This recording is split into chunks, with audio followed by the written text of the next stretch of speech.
No, it is now come for the time to call Sir Robert Buckland to ask his urgent question. Sir Robert. Thank you, Mr. Speaker. Will my right honourable friend, the Paymaster General, make a statement on the impartiality of the civil service in light of the proposed appointment of the second permanent secretary of the Department for Levelling Up Housing and Communities as Chief of Staff to the Leader of the Opposition?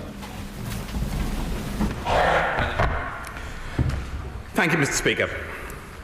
I can confirm that following a media report the previous day, Sue Gray, formerly Second Permanent Secretary at DLUC and at the Cabinet Office, resigned from the Civil Service on Thursday, the 2nd of March. This resignation was accepted with immediate effect. On Friday, the 3rd of March, a statement from the opposition announced that the Labour Party had offered Sue Gray the role of Chief of Staff to the Leader of the Opposition. The House will recognise that this is an exceptional situation. It is unprecedented for a serving Permanent Secretary to resign to seek to take up a senior position working for the Leader of the Opposition. As honourable members will expect, the Cabinet Office is looking into the circumstances leading up to Sue Gray's resignation in order to update the relevant civil service leadership and ministers of the facts. Subsequent to that, I will update the House appropriately. By way of background, to inform honourable members, there are 4 pertinent set of rules and guidance for civil servants in relation to this issue. First, under the Civil Service Code, every civil servant is expected to uphold the civil service's core values, which include impartiality. The Code states civil servants must act in a way that deserves and retains the confidence of ministers. Secondly, for very senior civil servants, rules apply when they wish to leave the service.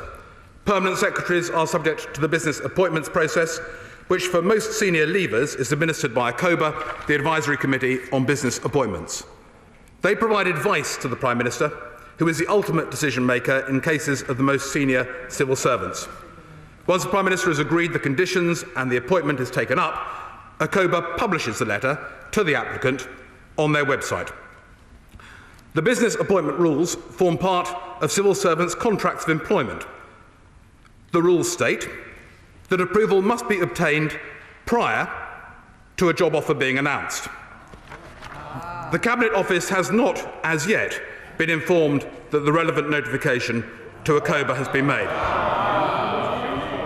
Thirdly, civil servants must follow guidance on the declaration and management of outside interests. They are required on an ongoing basis to declare and manage any outside interests which may give rise to an actual or perceived conflict of interest. Finally, the Directory of Civil Service Guidance states the contact between senior civil servants and leading members of opposition parties should be cleared with ministers.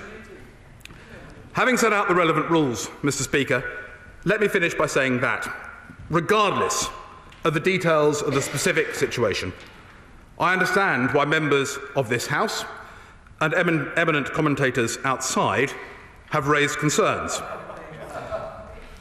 The impartiality and perceived impartiality of the civil service is constitutionally vital to the conduct of the government, and I'm certain all senior civil servants are acutely aware of the importance of it being maintained.